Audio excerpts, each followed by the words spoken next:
bishop to e1.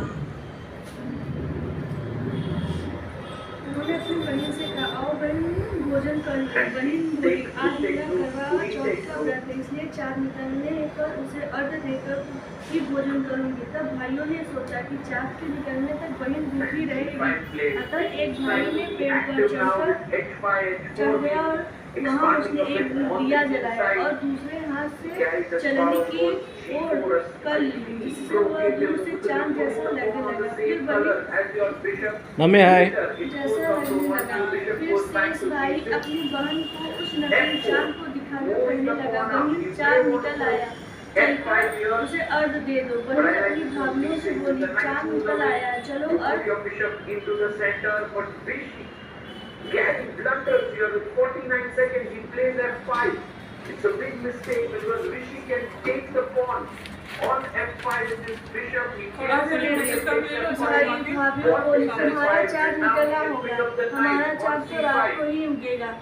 अब बहन ने अकेले ही उस नकली चाँद को अर्घ दिया। उसके बाद जब वह खाना खाने लगी तो पहले ही ग्लास में बाल आया, दूसरे ग्लास में कंकड़ और तीसरे ग्लास में मुँह की और करते उसके ससुराल से संदेशा आया कि उसका पति बहुत बीमार है, जल्दी भेजो।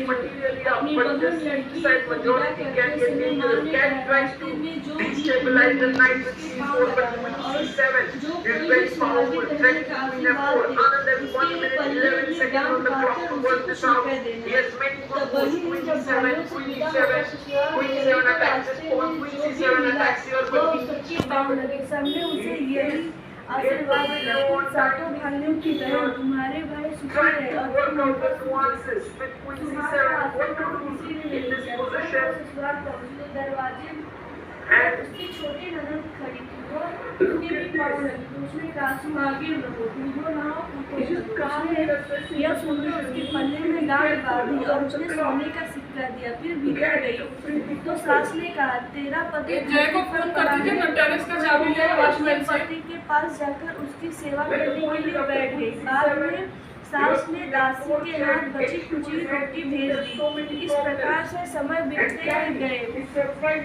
अगहन मास की चौथ आई तो वह चौथ माता से बोली, हे माता, आप ही मेरा उद्धार करेंगी, आप मेरा सुहाग देना पड़ेगा। तब उस चौथ माता ने कहा, पुरुष पौष की चौथ आएगी, वह मेरे से बड़ी है, उससे ही कहना। इतना कहकर वह चौथ माता चली गई। फिर अगले ही महीने पौष की चौथ आई और वह भी यही कहकर चली गई। आगे आने वाली चौथ से कहना। इस प्रकार से माघ, फाल्गुन, चैत्र, बैसाख, जेठ, आषाढ़, सावन, भादो की चौथ आई और चली गई। फिर जब असौज अश्विन की चौथ आई तो उसने बताया, कार्तिक की चौथ से तुम्हारा सुहाग वापिस कर सकती है, वह आए तो उससे विनती करना। फिर वह भी चली गई। जब कार्तिक की चौथ आई तो बोली, भाइयों की प्यारी करवा ले, दिन में चाँद उगाने वाली करवा ले, व्रत खंडन करने वाली करवा ले। यह सुनकर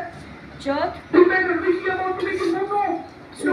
माता के पाँव पकड़कर गिड़गिड़ाने लगी, हे चौथ माता, मेरा सुहाग तुम्हारे हाथों में, आप ही मुझे सुहागिन करें। जो माला बोली, तुम्हारे व्रत भंग करने से भगवान श्री गणेश जी अप्रसन्न हो गए और उसी कारण से तुम्हारा पति की यह गतिया है।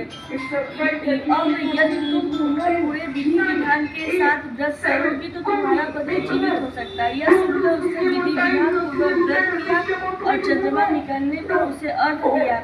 उसके इस प्रकार से व्रत संपन्न करने से गणेश जी अत्यंत प्रसन्न